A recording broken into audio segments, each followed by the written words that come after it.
Twelfth वाले सभी लोग ध्यान दें, ट्वेल्थ क्लास 90% पाने का ये आखिरी मौका है और इसके लिए आपको क्या करना है, बस सैंपल पेपर और मॉडल पेपर को हल करना स्टार्ट कर दीजिए, प्रीवियस ईयर पेपर देख लीजिए।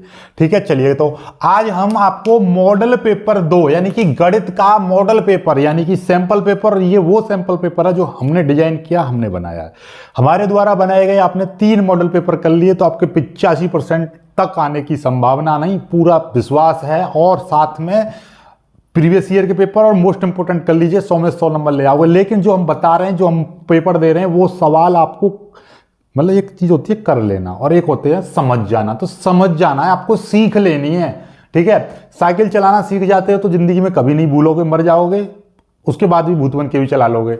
लेकिन यदि आप साइकिल चलाना पढ़ोगे, पढ़ने का मतलब किताब में लिखा होगा कि भैया जब इधर गिरे तो झोंक इधर को कर लो, आदमी दिखाई दे तो ब्रेक मार लो और पेडल मारते रहो, चलाते रहो, तो ऐसे चल जाएगी साइकिल, कभी नहीं चलेगी। क्यों नहीं चलेगी? क्योंकि कारण उसका यह है कि वो आपने सीखा नहीं, पढ़ लिया। तो पढ़ने से आप गाड़ी चलाना, मोटरसाइकिल, कार चलाना तुम पढ़ लो तो उससे सीख नहीं जाओगे। सीखने के लिए आपको प्रैक्टिस चाहिए। ठीक है, उन चीज़ों में आपको एक प्रैक्टिकली नॉलेज चाहिए। तो वही चीज़ यहाँ पे प्रैक्टिकली आप समझो, चीज़ों को करने का प्रयास करो, सीख जाओ सवालों को, तो फिर कभी नहीं भूलोगे। एक बार गाड़ी चलानी आ गई, मोटरसाइकिल चलानी आ गई, साइकिल चलानी आ गई, तो अभी तक नहीं भूले होंगे आप, तो वही ना कभी भूलोगे बुढ़ापे तक। तो वही चीज़ सवालों को सीखने लगोगे, कभी नहीं करोगे भूल गलती। तो वही चीज़ है, 90% लाने के लिए आपको ये 3 जो मॉडल पेपर में दे रहा हूँ वो आप सॉल्व कर लीजिएगा। एक मैं पहले करा चुका हूँ, ये दूसरा है, और इसके बाद एक और कराऊंगा, तीसरा। फिर आपके 2 प्रीवियस ईयर के पेपर कराऊंगा सॉल्व बोर्ड पर, और साथ में most important questions. Most important questions में पहले करा चुका हूँ आपको, कौन कौन से, यानी कि समाकलन के मैंने प्रश्न दे दिए आपको, समाकलन के काफ़ी प्रश्न दिए थे, अवकलन के 25 सवाल दिए थे, अवकल समीकरण के 15 सवाल के लगभग दिए थे, और रेखिक प्रोग्रामन के शायद 4-5 सवाल, 6-7 सवाल दिए थे, प्रायिकता के 20-25 सवाल, ये सारे करा भी दिए हैं और दे भी दिए आपको। ठीक है, तो वो इंपोर्टेंट चीज़ सारी मैंने आपको लगभग दे दी हैं, कुछ और बची हैं वो आपको प्रोवाइड हो जाएगी। चलिए बिना समय गवाए बहुत ही प्यारे प्यारे कॉन्सेप्ट के साथ इसको स्टार्ट करते हैं, पेपर को बहुत ही अच्छी तरह से देखिएगा। ठीक है, चलिए सबसे पहला क्वेश्चन देखिए, बहुविकल्पी प्रश्न है, 1-1 नंबर के। और चलिए देखिए, पहला प्रश्न है आपका, R से R में fx बराबर x² सही है। यानी कि ये आपका सही कौन सा है कि ये f आपका एक की अच्छादक है, f एक की है, f बहुएक है, या f ना तो अच्छादक ना एक की है। यानी कि ये आपको बताना है। ठीक है, तो अब देखिए इन चीजों में आपको बस 2 चीजें आपको समझनी है। ऐसा समझो 2 चीज कि यदि मैं आपको कोई फॉर्मूला नहीं, कोई कुछ नहीं, सीधे सीधे डायरेक्टली आपको बताता हूं। यदि आपका एक फंक्शन, ठीक है, एक दूसरे यानी कि ऐसा समझो एक सेट दूसरे सेट में किसी भी एक रिलेशन से जुड़ा हुआ है, यानी कोई भी एक रिलेशन है उसके अंदर, और यदि इसके सारे एलिमेंट यानी कितने भी एलिमेंट दे रखे हैं इसमें A B C D, इसमें कितने भी दे रखे हैं आपका 1 2 3 4 5 कुछ भी। ठीक है, बस ये चीज याद रखिए कि इसका प्रत्येक एलिमेंट या कोई भी इसके एलिमेंट इससे केवल एक के साथ जुड़ा हुआ है। यानी कि इधर वाला सेट इधर वाले सेट से सेट के एक एक एलिमेंट से रिश्ता रख रहा है, यानी कि इस तरह से, या B इससे रख रहा है और बाकी मान लीजिए C रख ही नहीं रहा, D इससे रख रहा है, कोई दिक्कत नहीं है, कोई परेशानी नहीं हुई। मतलब इधर का अवयव और इधर का अवयव, यानी कि एक का एक से रिलेशन है, या तो रिलेशन हो तो एक के साथ हो या बिल्कुल ही ना हो। मतलब समझ रहे हो, जैसे कि आपका मैं कह रहा हूं यहां पे आपका n से n में देखो, n से n में मतलब n का मतलब नेचुरल नंबर। नेचुरल नंबर क्या होते हैं? 1 2 3, ऐसी बहुत सारी संख्याएं होंगी, 1 2 3 4 5, ये भी बहुत सारी संख्या होंगी क्योंकि नेचुरल नंबर। और ये एक रिलेशन है इसमें x² का, तो x² का रिलेशन है, तो मतलब क्या हो गया? मतलब ये देखिए 1 का स्क्वायर 1 होगा, 2 का स्क्वायर 4 होगा, 3 का स्क्वायर ऐसे ही आगे जुड़ रहा होगा। तो मतलब ये कि इधर वाले सेट से इधर वाले सेट में केवल और केवल एक एलिमेंट एक के साथ रिलेशन रख रहा है। ऐसा तो नहीं दिखाई दे रहा कि इसमें से कोई एक एलिमेंट 2 के साथ रिलेशन रख रहा है, या इधर के 2 एलिमेंट किसी एक के साथ रिलेशन रख रहे हैं, नहीं है ना। तो मतलब क्या है कि एक के साथ रिलेशन रख रहा है, तो मतलब एक है कि फंक्शन है। समझ में आएगी बात? एक है कि का मतलब। चाहे आपका इसमें कुछ एलिमेंट बच रहे हैं, बच जाने तो कोई दिक्कत नहीं, इधर बच रहे हैं, बच जाने तो कोई दिक्कत नहीं है, लेकिन संबंध जुड़ रहा है तो केवल एक से जुड़ना चाहिए। ऐसा ना हो जैसे कि ऐसा समझो जेड से जेड में, जेड से जेड का मतलब क्या है, जेड से जेड का मतलब ये है, जेड क्या है, इंटीजर्स होते हैं जिसमें धनात्मक, ऋणात्मक और जीरो सारी चीजें आती हैं, यानी जीरो भी आएगी, प्लस का भी आएगा ऐसे, और -2 ऐसे बहुत सारी चीजें आएंगी। ऐसे जीरो इधर भी जेड है, ये इस तरह से आएंगी, 1 2 इस तरह से ऊपर, ये माइनस, मतलब इसमें माइनस की संख्या भी आती है, प्लस की भी आती है और जीरो भी आता है। अब इसमें भी मैंने रिलेशन बना दिया x² का, तो मतलब ये हुआ कि भैया -1 का स्क्वायर करेंगे ये भी प्लस है, -1 का स्क्वायर करेंगे वो भी 1 आएगा, और 1 का स्क्वायर करेंगे ये भी 1 आएगा। तो मतलब क्या समझे, मतलब ये समझ गए आप कि इसके देखिएगा ये वाला जो आपका एलिमेंट है, ये 2 एलिमेंट से, या यूं कहिएगा इस सेट के 2 एलिमेंट एक के साथ में संबंध रख रहे हैं। चलो छोड़ा ऐसी चीजों पे मत जाइएगा, ठीक है, हाँ ठीक है, इसको प्रैक्टिकली लाइफ में मत अप्लाई करना भाई, ठीक है। चलो इधर आ जाओ, मतलब ये, और आगे एक और देख लो, ये -2 का स्क्वायर यानी 4 आएगा, 4 यहाँ पे प्लस का 4 आएगा, और इधर 2 का स्क्वायर भी 4 आएगा, तो 4 भी इसमें मौजूद होगा। तो मतलब क्या, ये एक ही है, नहीं है, क्योंकि इसमें चीट कर रहे हैं। क्या चीट कर रहे हैं, 2 एक के साथ संबंध रख रहे हैं, ठीक है, तो इसलिए ये क्या है, एक नहीं है। समझ में ये बात, तो एक का मतलब ये होता है, ठीक। और एक अच्छादक का भी मतलब समझ लो लगे हाथों, देखिएगा अच्छादक का मतलब ये है कि इस वाले सेट का, ठीक है, मतलब ये देखो एक चीज और आपको हम बताएं, ये वाला होता है प्रांत, ये वाला क्या होता है, प्रांत, और ये वाला होता है सहप्रांत बोल दो या परिसर बोल दो, ठीक है ना, या सहप्रांत बोल दो इसका, ठीक है। तो ये इसका सहप्रांत है, तो ये समझ लो। चलो इसको छोड़ो, इतना ज्यादा नहीं, क्योंकि आपको पेपर हम करा रहे हैं, क्योंकि इसका चैप्टर की वीडियो लगा दूंगा एक नीचे डिस्क्रिप्शन में, तो वहां से आप देख लीजिएगा पूरा डिटेल्स में, ठीक है। अभी फिलहाल जो काम की चीज है वो समझ लो कि यदि इस सेट का प्रत्येक एलिमेंट इस सेट के किसी ना किसी एलिमेंट के साथ में रिलेशन रख रहा है, मैंने क्या बोला, इसका प्रत्येक एलिमेंट, इसका प्रत्येक एलिमेंट इसके किसी ना किसी एलिमेंट से संबंध रखता है, तो अच्छादक होगा, अदरवाइज अच्छादक नहीं होगा। देखिए क्या ये अच्छादक है, देखो इसका प्रत्येक, यानी ये एलिमेंट, ये 3 तो इसका संबंध रख रहे हैं, लेकिन ये दोनों संबंध नहीं रख रहे हैं, तो मतलब अच्छादक नहीं है। यदि ये इसमें नहीं होते, ठीक है, इसमें सी बच रहा है, बचने दो, इससे कोई लेना देना नहीं है, लेकिन ये देखो ये क्या है, अच्छादक है, क्योंकि इसका प्रत्येक एलिमेंट इसके किसी ना किसी एलिमेंट से संबंध रखता है।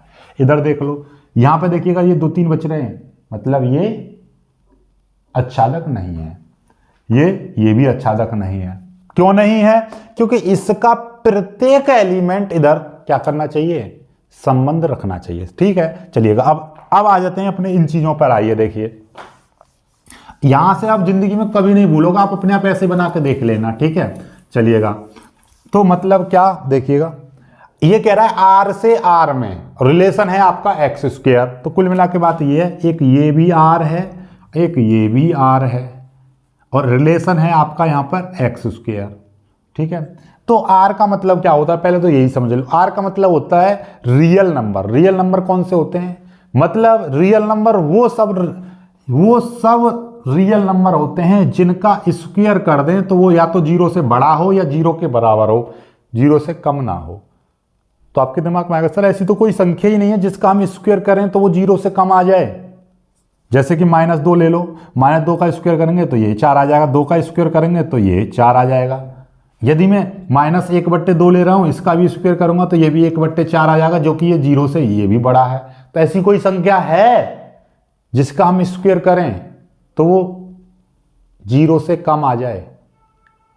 आपके दिमाग में आ रहा होगा नहीं, ऐसी कोई संख्या नहीं होती है। ऐसी संख्या कहाँ है, ये रही 3i, जिनके पीछे i लग जाए वो सारी संख्याएं ऐसी होती हैं जिनका स्क्वायर कर देंगे तो 0 से कम हो जाएगा। कैसे, यदि इसका स्क्वायर करूंगा तो मैं कितना आ जाएगा, 3 या 9 i² आ जाएगा। और समृद्ध संख्याओं में i² का मान कितना होता है, -1, तो ये आ जाएगा माइनस का 9 आ जाएगा। मतलब ये है कि आई का जो मान होता है √-1, आई स्क्वायर की जो वैल्यू होती है -1 होती है समृद्ध संख्याओं में। कॉम्प्लेक्स नंबर आपने पढ़े होंगे 11वीं क्लास में, तो वही चीज। तो जिन संख्याओं के पीछे आई लग रहा है, यानी जितनी समृद्ध संख्याएं होती हैं, यानी आई मतलब इमेजिनरी, आयोटा जिसके पीछे लग जाता है वो सारी संख्याएं रियल नंबर नहीं होती है। और बाकी आई वाले नंबरों को छोड़कर बाकी सारी संख्याएं रियल नंबर होती हैं, क्योंकि उनका स्क्वायर करेंगे तो वो 0 से ज्यादा होगा। तो कुल मिला के बात यह है कि इसमें तो दुनिया भर की जो भी संख्या आ जाए वो रख दो, माइनस की, प्लस की, धनात्मक, ऋणात्मक, बट्टे वाली संख्या, सब ये रियल नंबर है भाई। 1 भी हो सकता है, 1/3 भी हो सकता है, -1 हो सकता है, -4 हो सकता है, कुछ भी हो। ऐसे ही इधर भी यहाँ में बहुत सारी संख्याएं 1 2 3 4, ठीक है, 1 2 मतलब माइनस का, प्लस का, माइनस का, 1/4, कुछ भी हो सकता है, XYZ, 100 हजारों, कुछ भी, ठीक है। चलो अभी फिलहाल हम समझते हैं क्या इसके 1 का स्क्वायर करेंगे 1 आएगा है, और इधर -1 का स्क्वायर करेंगे तो भी 1 आएगा। तो मतलब क्या समझे आप, इसको दिखाई दे रहा है कि ये दो चीट कर रहे हैं, मतलब दो एक के साथ रिलेशन में आ गए। तो मतलब क्या हुआ, मतलब ये हुआ कि ये एक ही नहीं रहे, ठीक है। तो ये एक ही नहीं है, पहली चीज तो ये एक ही नहीं है। दूसरी चीज भी सीख लो, और यहीं से आपका पता चल रहा है, देखिएगा ऐसी कोई संख्या है, देखिए जिसका स्क्वायर करें इधर से तो वो माइनस में आ जाए, ऐसी कोई संख्या नहीं है जिसका स्क्वायर करें वो माइनस में आ जाए। तो ये अच्छादक भी नहीं है। क्यों ऐसी कोई, मतलब हमने अच्छादक होने के लिए क्या है कि इसका प्रत्येक अवयव किसी ना किसी संख्या से संबंध रखना चाहिए। तो ऐसी तो कोई संख्या ही नहीं रही जिसका स्क्वायर करना तो वो माइनस में आ जाए, तो ये भी अच्छादक नहीं है। यानी कि कुल मिला के बात ये है कि ये एफ ना तो अच्छादक है ना ही एक है। मैंने इतनी सारी रामायण आपको इसलिए समझाई है कि आप थोड़ा सा बेसिक कॉन्सेप्ट सीख सको। बाकी अब थोड़ा फ्लो में चलेंगे, बहुत देर हो गई है एक ही सवाल पर चर्चा करते हुए, ठीक है। चलिएगा आगे देखते हैं, आगे देखिएगा, सीधी सीधी बात, नो बकवास। ये आपका कॉस स्क्वायर, ये देखिएगा समाकलन करना है कॉस स्क्वायर एक्स का, cos square x, sine square x, ten square x, इनका समाकलन करना सीख लो भाई। इनका समाकलन कैसे होता है देखिए, डायरेक्टली आपका इसका देखिए कॉस 2 थीटा का फॉर्मूला होता है 1 - 2 साइन स्क्वायर थीटा या 2 कॉस स्क्वायर थीटा -1, ये होते हैं, ठीक है। अब हम यहां से कोई भी एक फॉर्मूला इसमें से, यहां पे क्या है कॉस स्क्वायर थीटा है तो ये वाला लगेगा, ये वाला लगेगा। तो इसका मतलब क्या है, यहां से इधर लेके आएंगे तो क्या हो जाएगा देखिएगा, कॉस 2 थीटा बराबर इतना है तो माइनस इधर आ जाएगा कॉस 2 थीटा +1 बराबर क्या आ जाएगा 2 कॉस स्क्वायर थीटा। 2 इधर आ जाएगा, 2 को यहां पे ले आएंगे तो मतलब ये तो कॉस स्क्वायर थीटा बराबर क्या हो जाएगा cos 2 थीटा +1/2। तो वही चीज यहाँ पे अप्लाई कर देंगे, क्या हो जाएगा cos 2x +1/2। 2 को बाहर ले लो, 1/2 बाहर आ जाएगा, ये cos 2x +1, ये है इसका dx और ये dx। अब देखिएगा, अब डायरेक्टली cos 2x का समाकलन अलग हो जाएगा, 1 का अलग हो जाएगा। देखिए कैसे करेंगे, 1/2 इंटू cos 2x का समाकलन कैसे करोगे देखिएगा, यदि cos x होता उसका समाकलन करना पड़ता तो क्या आ जाता है sin x आ जाता है, ठीक है। लेकिन अब अपने दिमाग में सोचो कि ये वाली चीज x है, ये वाली चीज x है, तो यहां पे क्या आ जाएगा sin x, cos x का समाकलन sin x होता है, तो ये चीज आपने अपने दिमाग में x मान ली तो sin x, ठीक है। जो x मानते हैं, जब समाकलन कर रहे होते हैं हम, तो जिस चीज को x मानते हैं उसका अवकलन करके बट्टे में लिख देते हैं। तो ये 2x को हमने दिमाग में x माना था तो इसका अवकलन कर दो, 2x का अवकलन करेंगे तो x आ जाएगा, सॉरी 2x का अवकलन करेंगे तो 2 आ जाएगा, 2 नीचे लिख दिया, ठीक है। प्लस और 1 का किसी कांस्टेंट का यदि समाकलन करते हैं तो उसके साथ में x जुड़ जाता है, यदि x के सापेक्ष करेंगे तो x, y के सापेक्ष करेंगे तो y। तो यहाँ पे 1 है तो क्या आ जाएगा 1x आ जाएगा, 1 × x ये आ जाएगा, ठीक है। चलिएगा तो इसको उत्तर कितना आ जाएगा sin 2x/4 + x, ये आ जाएगा x/2। क्यों, क्योंकि ये वाला 1/2 ये सबके बाहर था, 1/2 इस सबके बाहर था, क्योंकि 1/2 तो इसके भी था 1/2 यहाँ पे भी आ जाएगा, 1/2 इसमें मल्टीप्लाई करेगा नहीं, क्योंकि ये 1/2 इन दोनों के बाहर था। क्यों था बाहर, क्योंकि ये 1/2 तो हमने यहाँ से कॉमन लिया था, ये तो पूरे के बाहर है ना ब्रैकेट से, ये आ गया, ठीक है। समझ में आई बात, ये उत्तर हो गया sin 2x/4 + x/2, इसका उत्तर आ गया। चलिएगा इसे देखिएगा बहुत जल्दी, थोड़ा थोड़ा थोड़ा थोड़ा थोड़ा फास्ट चलेंगे, फास्ट, इतना भी फास्ट नहीं कि आपको समझ में ना आए, लेकिन हाँ थोड़ा सा फास्ट। ये देखिएगा, इसमें कोटि और घात, कोई भी अवकल समीकरण, कोटि क्या होती है, कोटि अधिकतम अवकलन, अधिकतम अवकलन कितने बार हुआ है, ठीक है। और घात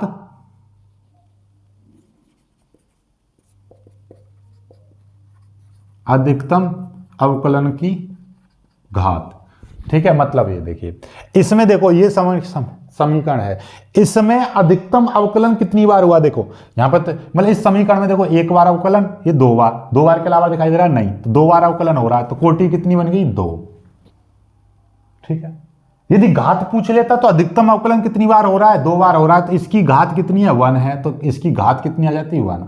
यदि यही चीज ऐसे होती, d3y/d4 प्लस 4 d2y/d dx2 की घात 6 और यहाँ पे दे रखा है 2 और प्लस dy/dx की घात 7 प्लस 6 ये इतना दे रखा है बराबर 0, ठीक है। इसकी कोटि कितनी हो जाएगी, कोटि, ये देखो अधिकतम अवकलन कितनी बार हो रखा है, यहाँ पे 1 बार, यहाँ पे 2 बार, यहाँ पे 3 बार, तो अधिकतम अवकलन देखो ज्यादा से ज्यादा अवकलन कितनी बार हुआ है इस समीकरण में, 3 बार।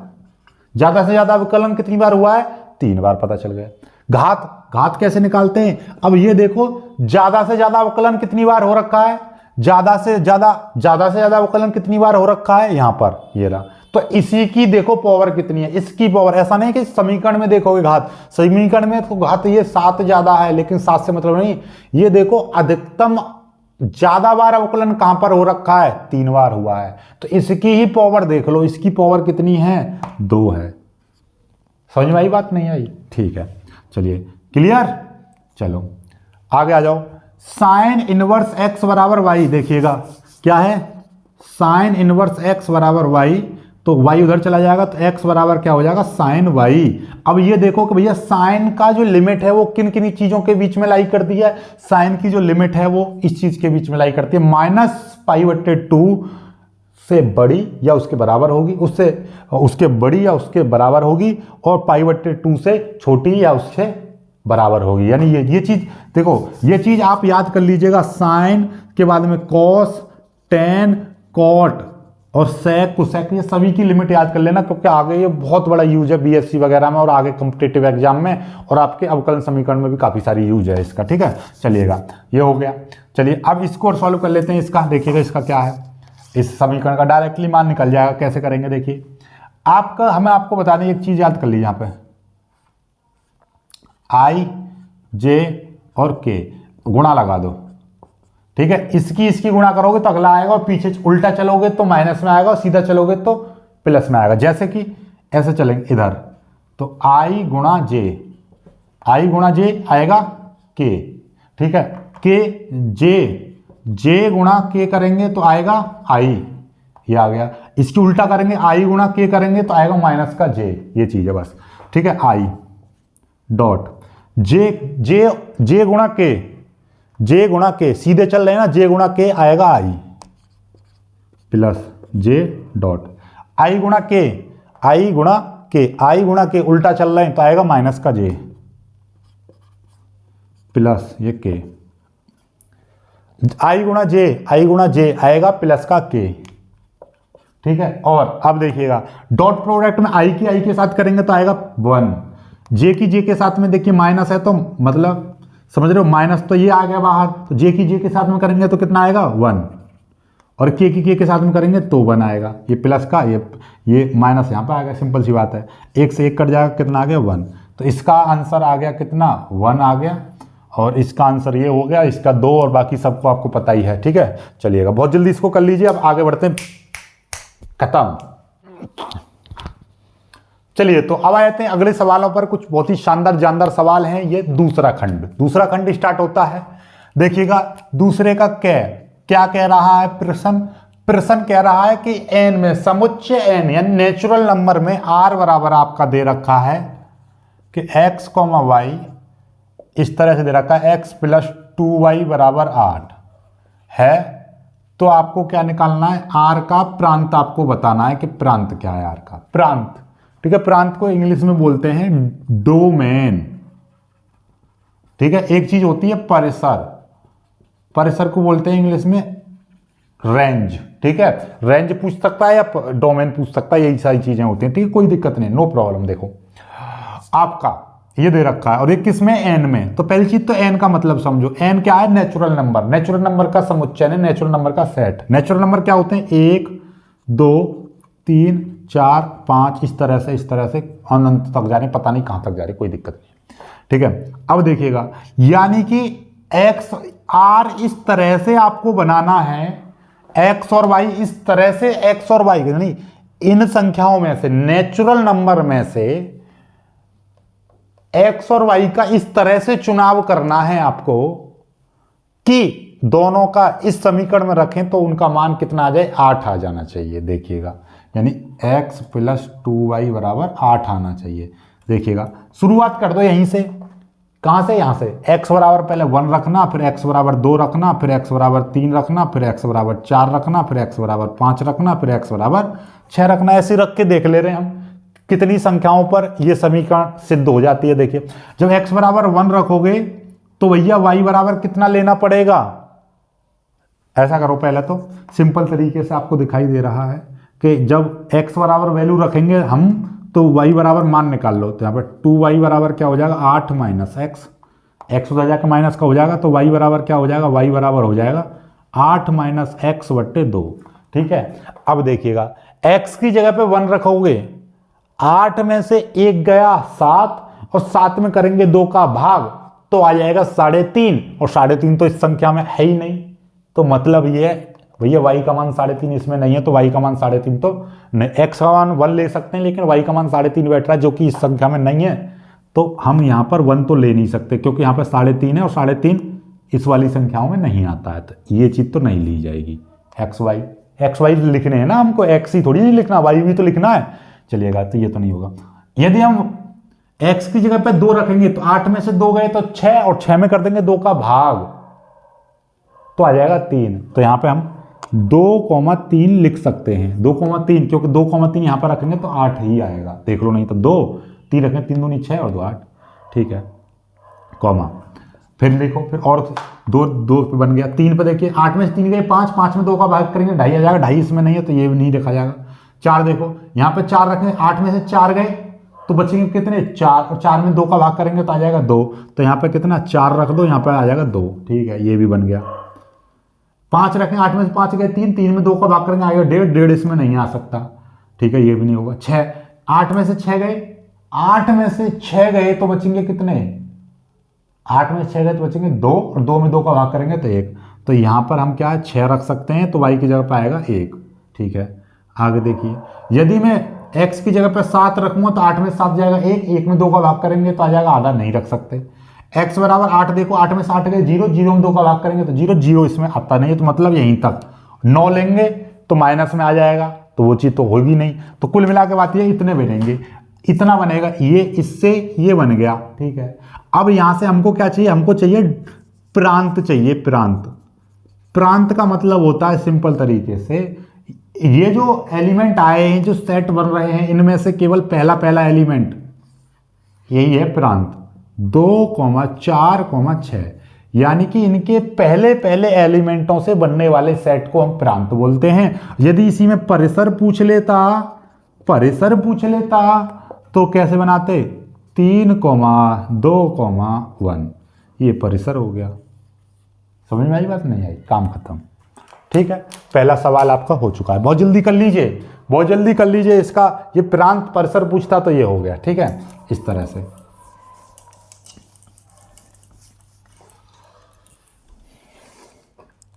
दूसरा देखिएगा, दूसरा एफ एक्स बराबर दे रखा है साइन एक्स स्क्वायर। इसका करना है आपको अवकलन। अवकलन तो बहुत सिंपल है, अवकलन मतलब एफ डैश एक्स बराबर, इसका अवकलन कर दिया। ठीक है, साइन एक्स स्क्वायर। देखिए हमने क्या होता है, साइन एक्स का अवकलन होता है कॉस एक्स, यदि इसको आप x मानो, समझो कि ये दिमाग में x है, साइन x का होता है cos x, cos x, x की जगह पे हमने क्या माना है, एक्स स्क्वायर को हमने x माना है। जो x मानते हैं उसका हमको करना पड़ता है फिर से अवकलन, इसका फिर दूसरे अवकलन कर देंगे तो ये हो जाएगा cos x square into x square का अवकलन करेंगे तो क्या आएगा 2x आ जाएगा, 2x को आगे रख देंगे 2x cos x स्क्वायर, काम खत्म, बने नहीं बन गई, ये हो गया। चलिए दूसरा कर लीजिए, दूसरा ये देखिएगा गैप, ये है आपका under root x plus 1 upon under root x का होल स्क्वायर, ये है, इसका करना है अवकलन, प्रति अवकलन, प्रति अवकलन का मतलब समाकलन करना है इसका।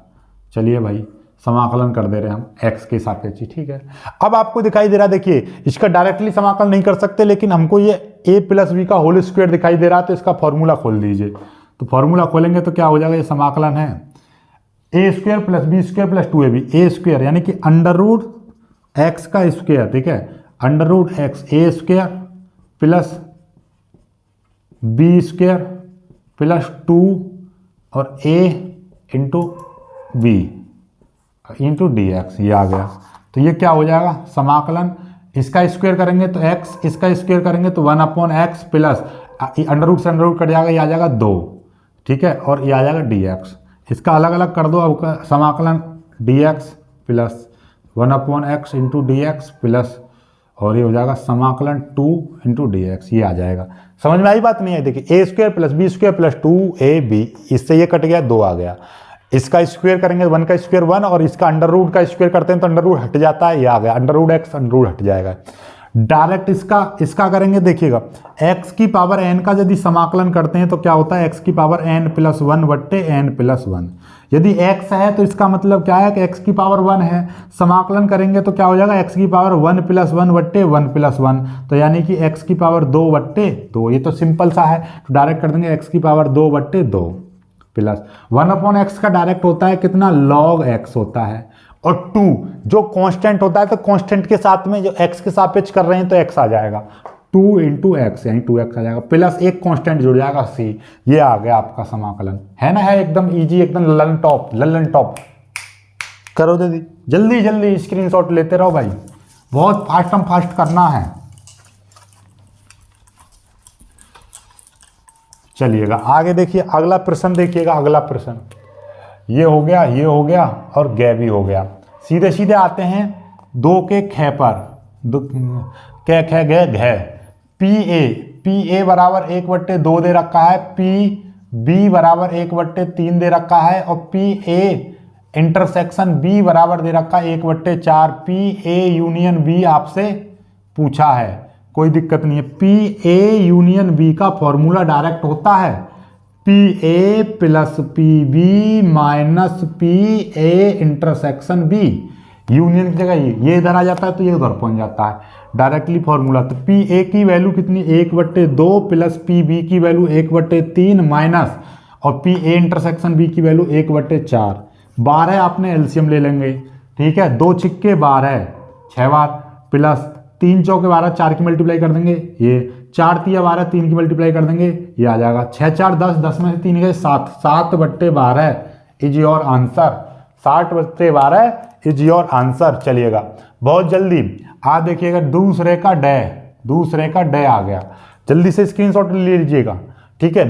ये दे रखी है एक समीकरण, पहली बात तो जेड बराबर लिख लो यहाँ, चलो कोई दिक्कत नहीं, सुनो पहले क्या है ये दे रखी है समीकरण 3x plus 2y less than and equal to 12 है, मतलब 3x प्लस 2y बराबर 12 है, ठीक है। एक बार इसमें x बराबर 0 लगाएंगे, एक बार y बराबर 0, जब x बराबर 0 लगाएंगे तो y बराबर कितना आ जाएगा, x बराबर 0 तो ये टोटल 0 हो जाएगा, तो ये आ जाएगा 2y बराबर 12, तो y बराबर आ जाएगा 6, 2 से 12 कट गया, ये आ गया, ठीक है। चलिएगा समझ में आई बात नहीं आई, ठीक है। तो यहाँ पे बिंदु बन गए, बिंदु बन गए आपके 0,6, क्योंकि x, y, फिर एक बार फिर से y बराबर 0 पर, जब y बराबर 0 लेंगे तो ये पूरा 0 हो जाएगा, तो ये आ जाएगा 3x बराबर 12, तो x बराबर आ जाएगा 4, तो यहाँ से बिंदु कितने बनेंगे, यहाँ से बिंदु बनेंगे आपके 4,0 क्योंकि x पहले लेते हैं, 0 लेते हैं बाद में। x को लिखेंगे पहले और 0 को लिखेंगे बाद में, यानी y की वैल्यू को लिखते हैं बाद में। तो ये बिंदु आ गए 4,0। अब यहाँ से सीधे के सीधे आपको क्या बनाना है, सीधे के सीधे यहाँ पे बनानी है टेबल। जब एक समीकरण दे रखी होती है, क्योंकि एक नंबर में आता है, टेबल बनाएंगे। टेबल में यहाँ पे सीधे सीधे लिखेंगे आप दो चीज, एक में लिखोगे बिंदु और एक जो एक समीकरण होती है उससे दो ही बिंदु बनेंगे। तो एक बिंदु तो ये आ गए 0,6, एक बिंदु आ गए 4,0 और यहाँ पे लिख देंगे जेड। जेड क्या दे रखा है, Z Z Z Z Z Z Z Z ये रहा -3x + 4y। अब देखिएगा x की जगह पे 0 तो ये पूरी 0 हो जाएगी, 6 के यहाँ पे रखेंगे 6 चौक 24, ये 24 आ गया। अब यहाँ पर x की जगह पे ये रखेंगे 4 4 हो जाएगा 12 -12 और ये हो जाएगा 0 क्योंकि y का मान 0 है। अब न्यूनतमीकरण करना है, तो न्यूनतमीकरण हो गया कितना है, इसमें न्यूनतमीकरण कितना है, कम से कम मान कितना है, ये रहा, इन दोनों में कम मान कितना है। तो 4,0 पर z का न्यूनतम मान -12 है। काम खत्म। चलिए बस उत्तर, ठीक है, ये भी खत्म, ये भी खत्म। ठीक, चलिए बहुत ही शानदार प्यारा। अब देखिएगा एकदम लल्लन टॉप सवाल, ठीक है, 1 नंबर का सवाल है। इतना लंबा इसको मैंने करा दिया, वरना मैं डायरेक्ट टेबल बनवाता हूँ 1 नंबर में, तो ठीक है, क्योंकि ये 5 नंबर में सवाल आता है तो 5 नंबर में ऐसे खोल के करना पड़ता है, लेकिन फिलहाल आपको समझ में आना चाहिए बस, ठीक है। चलिएगा, बहुत अच्छा सवाल हो गया।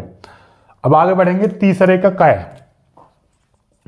तीसरे का कै यानी कि आज इतना ही करा रहे हैं क्योंकि हमको एक काम करना है पहले, ठीक है, तो उसके बाद में हम सारे काम करेंगे, ठीक है। तो लगभग आज का आधा घंटे से ज़्यादा बन ही गया होगा वीडियो, मुझे लगता है ऐसा, लेकिन फिर भी दो क्वेश्चन आज का थोड़ा सा समय ज़्यादा ले लिया, लेकिन हाँ पहले वाले सवाल के लिए यानी कि आच्छादक एकाकी वगैरह को देखने के लिए एक वीडियो में नीचे डिस्क्रिप्शन में लगा दूँ, उसको जाकर देख लेना, उससे सारे कॉन्सेप्ट क्लियर हो जाएंगे आपके। ओके, चलेगा। अब बाकी के बचे हुए लंबे लंबे वीडियो बनाएंगे जिसमें पूरे पेपर को धड़ करके हम सॉल्व करेंगे, ठीक है। चलेगा, तो वीडियो को लाइक करना, अपने दोस्तों तक शेयर कर देना, चैनल को सब्सक्राइब जरूर कर लीजिएगा और फिजिक्स का डेरिवेशन, केमिस्ट्री की रिएक्शन देखने के लिए तुरंत के तुरंत गुरुमंत्र इंस्टीट्यूट चैनल को भी सब्सक्राइब कर लीजिएगा। मिलेंगे कुछ अच्छी वीडियो में, तब तक के लिए बाय बाय, जय हिंद।